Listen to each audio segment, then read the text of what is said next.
Well guys, welcome to a week in the life of a short haul flight attendant. I don't actually remember the last time I did a Euro tour and vlogged it. I don't really class European night stops, like single night stops, as a Euro tour, because it's just not. Because most of the time I have taken you guys on little Europe night stops with me that have just been on their own. So one flight out, stayed over the night, and then come straight back the next day. And that's not a Euro tour. A Euro tour is touring around Europe, as it says in the name. But they are busy. I've never had a Euro tour that has been a very calm, smooth, easygoing tour. It's always bam, bam, bam, bam, bam, bam. You don't even get time to breathe, really. So I'm going to take you along for the ride this week because that is what we're going through.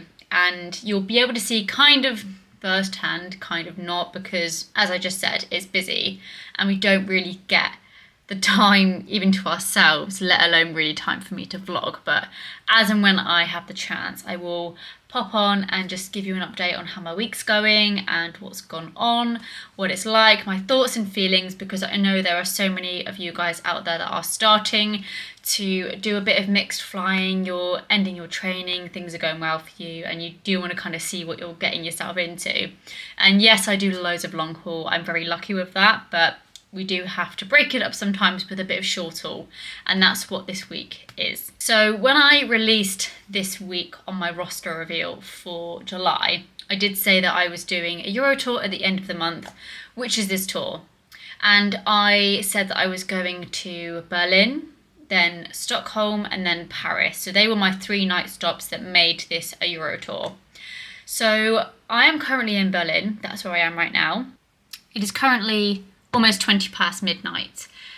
So it's a late one right now and we've pretty much only just got here. I've literally wiped my makeup off. Hair's just been put up in a clip just to get it out of the way because it's annoying me. So the rundown of today. So I started my day off about lunchtime. I went to Hamburg, came back to London, and then I came to Berlin, which is where I am for the night. So it's been almost a 12-hour day. It's been long. You will have noticed it has been a little while since I've done short haul, and it really has. It's been like 6 weeks, something ridiculous like that, which I'm very grateful because I do prefer my long haul over short haul.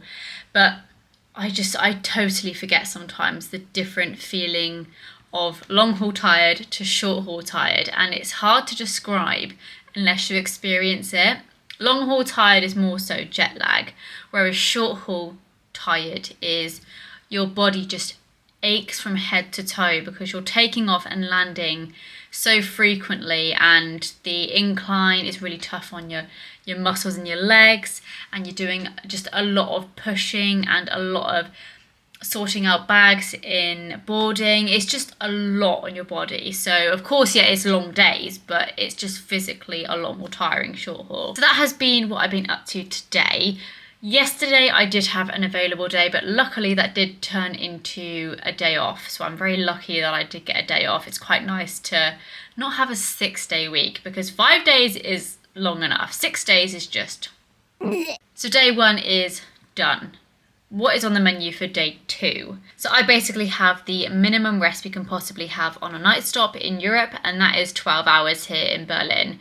So I'm going to go to bed soon. I'm going to try and get a good night's sleep because I might not feel it now, but I will definitely start to feel the effects of short haul towards the end of the week, like I said. So I want to make sure I do get as much sleep as I possibly can in between. I'm going to wake up, have a bath tomorrow, and then pretty much have some breakfast, get ready for my flight. And my flight back to London tomorrow is about lunch. So it's not too long here at all. Then I get to London. It doesn't stop there. I'm then off to Stockholm for the night, where I do have a little bit longer. But I'm not going to step ahead of myself just yet. We're going to stay in Berlin for now. It's probably a bit optimistic for me to think that I'm going to get up early tomorrow. It's more likely that I'm going to wake up later than I've set my alarm for. But either way, I'll keep you updated. Someone just tried to hack me on Facebook. Love that. But desperate times calls for a Burger King. Burger King is always a great idea. I don't care what anyone says. I really love Burger King, almost more than McDonald's. The fries are better, and plus it was the only thing that was open right now. And I haven't had dinner, so I'm starving.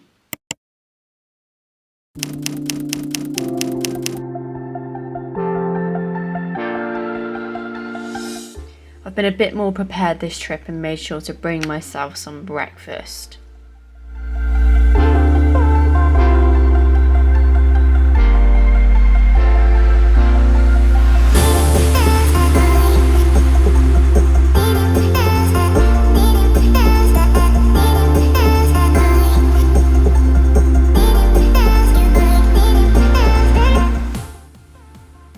Day 2 of 5. Let's go.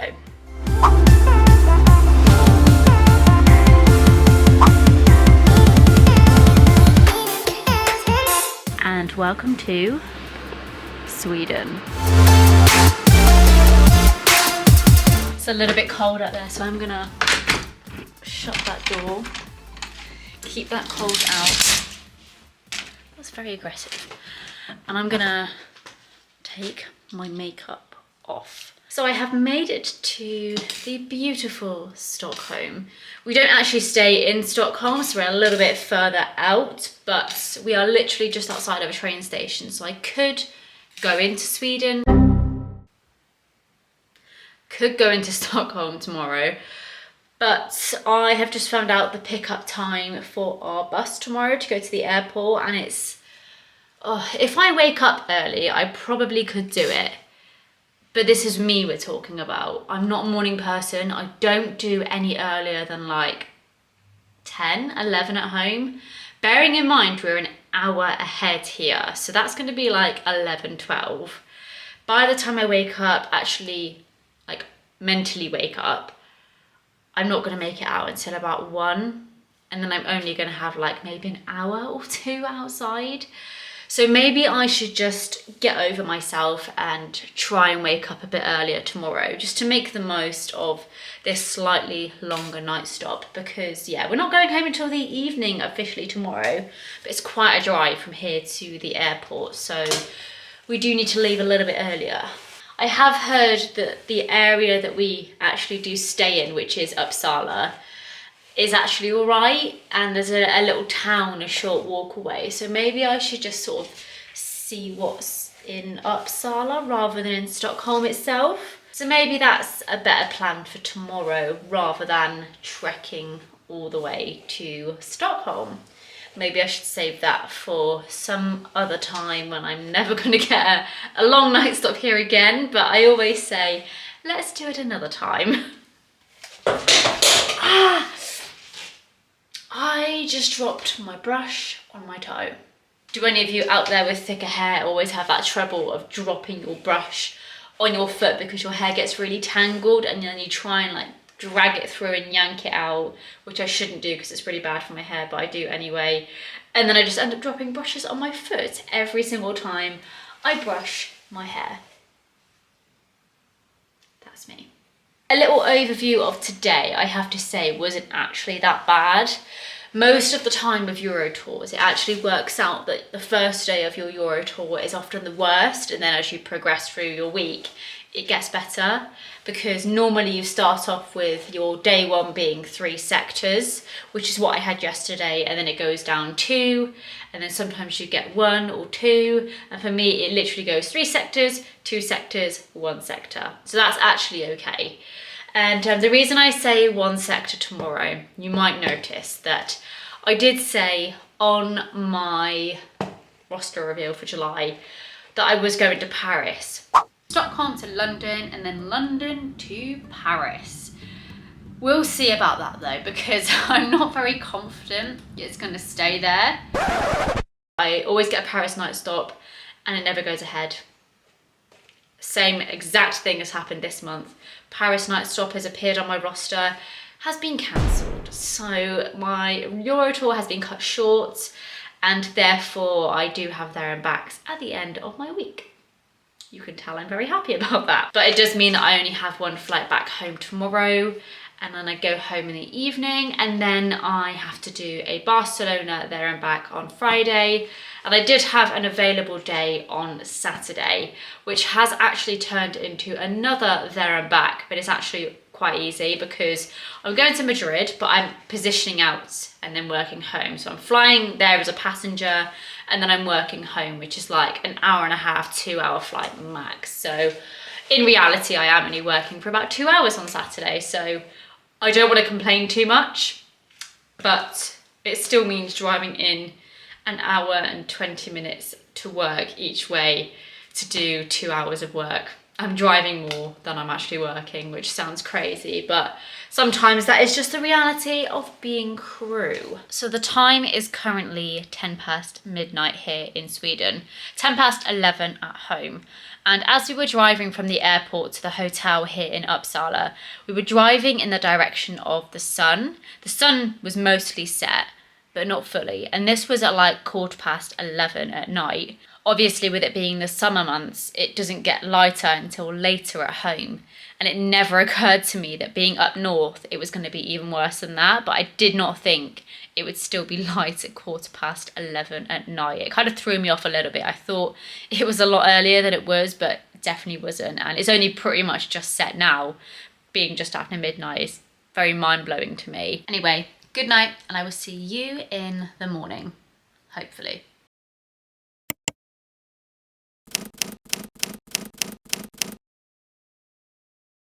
You might not believe me, but I actually woke up naturally at 9:15 this morning.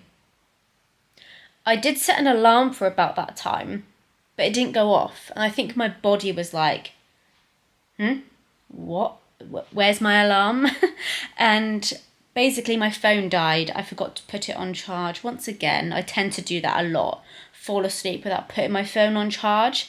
And I always seem to do it on the nights that don't really matter. But one day it's going to happen on a night that does matter, such as a night before I have work. So I need to get out of that routine and remember to put my phone on charge. So I, naturally woke up nice and early, which was actually 8:15 at home, which I have not done for a long time. But I must have just had a really good quality solid sleep last night, which it definitely feels that way. I feel rather rested actually. I look a lot worse, but I do feel rested, to be fair. I did also have my cereal this morning, which was a great start to my day. Cocoa Pops in the morning, it's always a good decision. And I decided to bring some milk off the plane with me the last couple of days to do that. And I need to do it a lot more often on my trips. Is just bring cereal, get some milk with me, and just declare it, because you don't actually realise you can bring a lot more food into different countries than you think. You just have to declare a lot of it. So that's what I did this time, the last few days, just to make sure I have something for breakfast in the morning. And right now my state of mood is I'm feeling lazy. What's different there? I think it's just because I'm so comfy and I need to just force myself to get up and get out and just have a quick walk. Still got a few hours really till I need to start getting ready. It's 11:30 right now and I don't really want to start getting ready till maybe just before 3. So I think I'm just gonna get up in a bit, go and have a little walk down the high street. There's loads of different shops and there's Sephora. So that is encouraging me to get out of bed more than anything. And plus it's payday today, which means that might be a dangerous combination.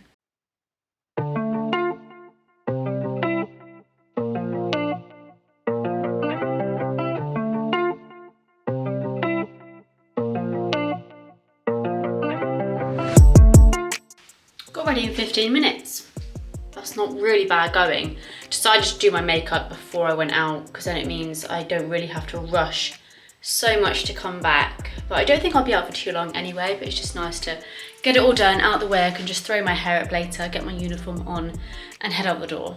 Let's have a little look outside to see how warm or cold it is, because I don't want to go outside and regret not taking a jacket. Oh my God. That is so warm. I definitely won't need a jacket. I was not expecting that considering how cold it was last night.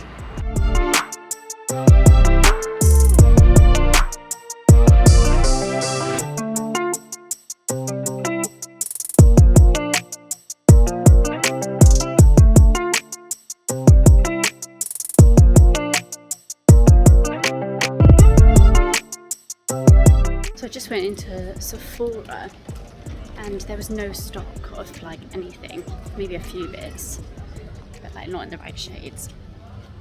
So I had to translate a sign on Google Translate to try and work out what was going on. It just said stores closing or stores seizing. So that's quite sad. It's not good to see that COVID is still affecting stores like that, especially big stores like Sephora.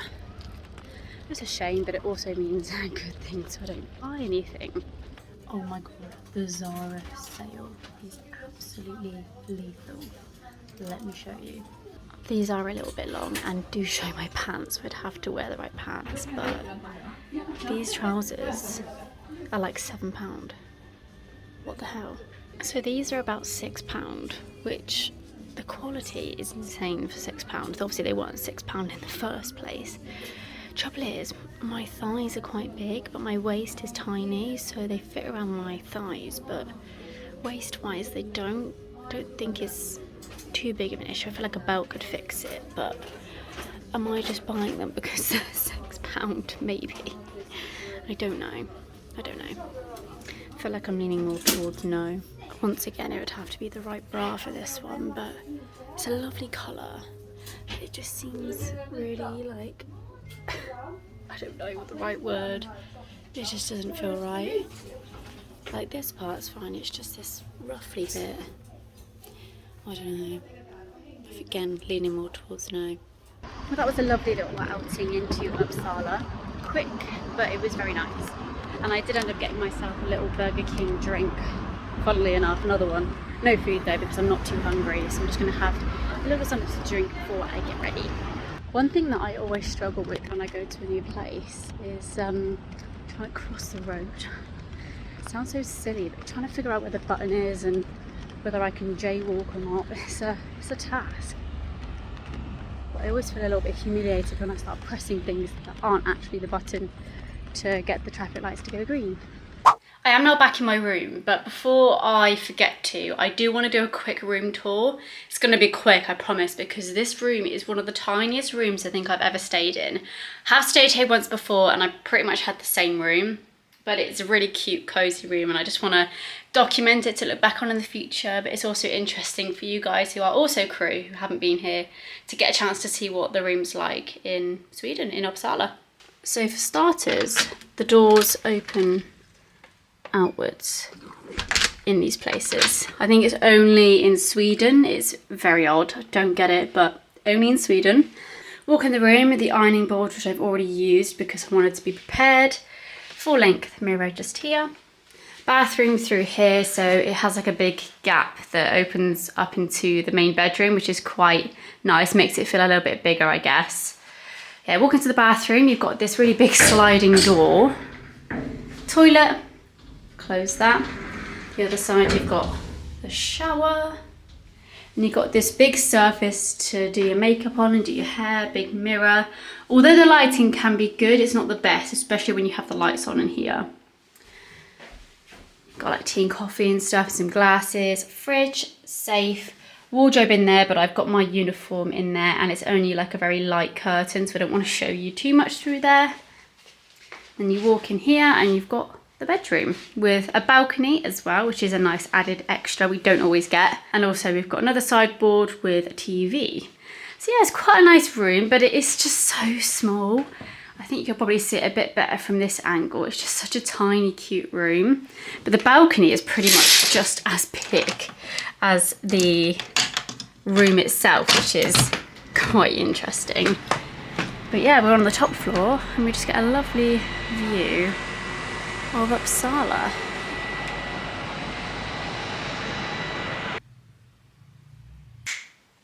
I have to do my hair like this 5 times this week. This is the 3rd time, and I wish just going like that would put my hair up just like this, because that would save me so much time and energy, because it requires a lot sometimes to just get it so slick, but it's how I need it and how I like it. So because I am not going to Paris tonight, unfortunately, I am going to be heading home later, so I will be sleeping in my own bed tonight, and then tomorrow I am going to Barcelona and back in the afternoon and finishing late in the evening. So I'm not too sure when the next time I will catch up with you will be, but I will definitely catch up with you at some point and let you know how my next few days are going to go.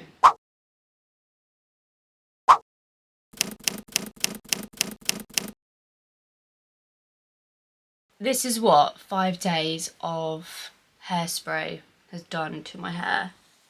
I'm literally talking 5 layers of hairspray that I've literally just brushed out every day. But I look like a grease ball, but it is the final day. You can probably hear that I sound a lot different to the start of the week. And this always happens whenever I do short haul. I just get really worn out. Especially if I'm doing a full week of it. I do just end up feeling ill. And I have to say I'm feeling that way. And even yesterday, like the slightest jolt of the plane with turbulence just made me feel a bit ugh. And I don't ever get like that, but I could just tell my body's just had enough. So I'm glad it's the final day, and I'm very glad that one of my sectors today is as a passenger. I think I deserve it. I know there's worse weeks I could have done, but we all handle things differently, and I just in general, I struggle with short haul. My joints are like so stiff. One of the side effects I find for me of doing short haul. But yeah, we are on the final day. I think I'm just going to take a slow drive into work, maybe even just have a little wander around duty free. Just to, you know, take things easy today, that's what I need. But yeah, I'm ready for this week to be over.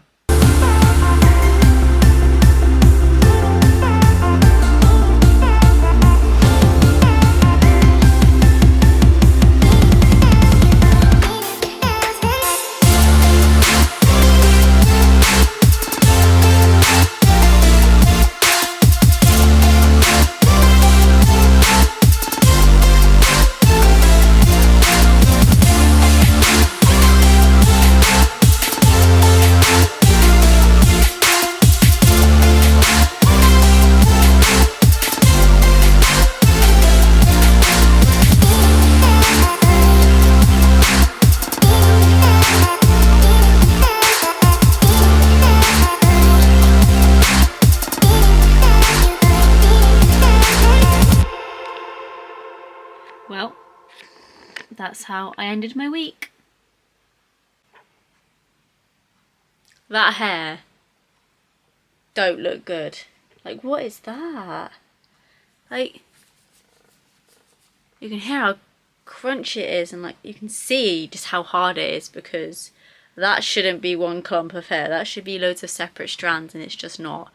But yeah, this is in total 5 days worth of solid hairspray in my hair, but it does prove that the hairspray I use is good. In fact, I will show you the hairspray I use, because it's very good and I recommend it to any of you that are new starting cabin crew.